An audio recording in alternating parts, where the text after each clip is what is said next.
Assalamu alaikum wa rahmatullahi wa barakatuh.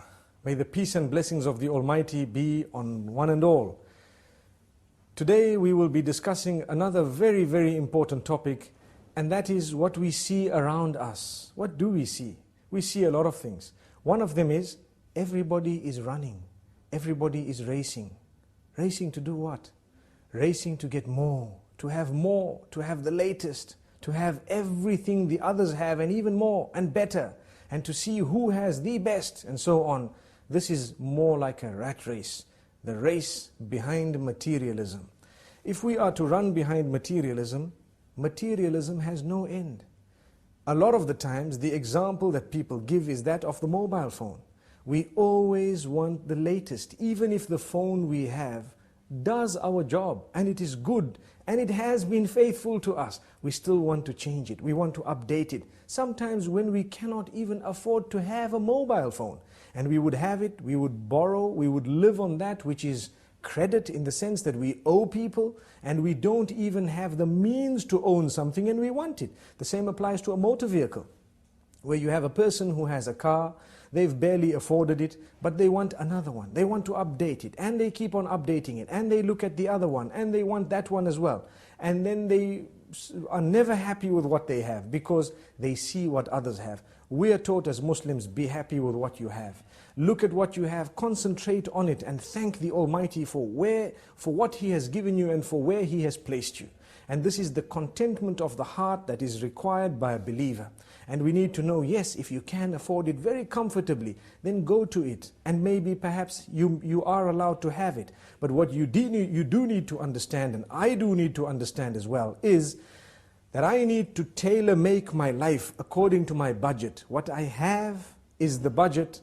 What I own is the amount that I have. I need to make sure that I buy that which I can afford. Why should I buy something I cannot afford? It is a burden on the shoulders.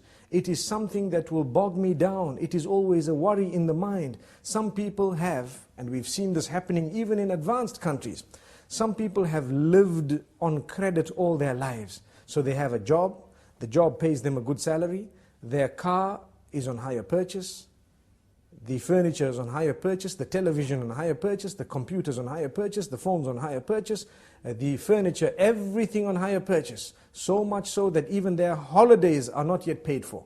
And they've just swiped a card and it keeps on adding. They did not calculate that one day we might lose the job. Then how are we going to pay for it? And this has happened. It has happened in the most advanced of countries. And we need to know that it can happen anywhere. And for this reason, Islam teaches us, don't live on credit. Live your life according to your means. If you cannot afford a holiday, don't go on it. Or go on a more basic holiday. If you cannot afford a mobile phone, don't have one. If you cannot afford a vehicle, go with public transport. It might be better for you. And so on. Yes, we should aim right at the skies. No harm in that. But do not pretend like you're living on a cloud when you have not yet moved above the ground. Because that will probably bring you crashing to the ground.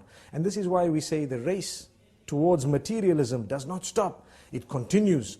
The more we run, the faster it runs. So we continue running behind it and there is no stopping. Sometimes it even gets to our marriages. And this is a point that might be a red button being pressed, but we need to say it.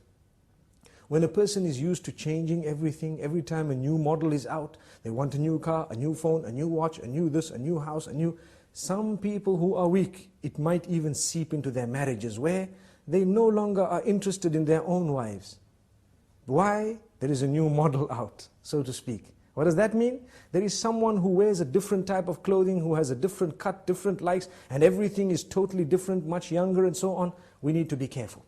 We should never allow this to seep into that department of our lives. And for this reason we say, harness it from the very beginning and you will be calm. You will lead a relaxed life. How many poor people do we have who sleep very well? And on the other hand, how many rich do we have who cannot sleep without a sleeping pill? How ironic. It should have been the other way around. But the reason is, sometimes the more we get, the more we want. And for this reason, the Almighty keeps us sometimes slightly backward, so that we can enjoy our sleep, we can have a happy home. So many people, that when they've got enough money, enough time, enough good health, so to speak, they tend to think of sin, and they'd like to go and spend it in the casinos, on people whom they are not supposed to be spending it upon, spending nights out, engaging in adulterous affairs, and so on, because they've got the time to do that, the wealth to do that, the health to do that. So as a gift of the Almighty, He sometimes keeps us less wealthy so that we don't even go there. He sometimes keeps us less healthy so that we don't have the health to do that. And sometimes He keeps us occupied so we don't have the time to do that. And we lead a happier home, a happier life, a happier family. Our children are always with us on our laps, having the meals with us and so on. Whereas you have sometimes those who have been given a lot, they don't have a meal with their children. Their children are distant. They have a relation with them which is very plastic, or should I say, very cosmetic. We ask the Almighty not to make us from those. Yes, there is an exception. There are those who are wealthy, and they use their wealth in the right direction, and they do not allow that wealth to develop, or should I say, to change in a negative way their character and conduct. Because sometimes what wealth does, it messes a person up. Or, to word it more correctly, as we've always said, wealth does not spoil you, but it gives you the opportunity to show who you always were inside. And I think we've explained this in the past.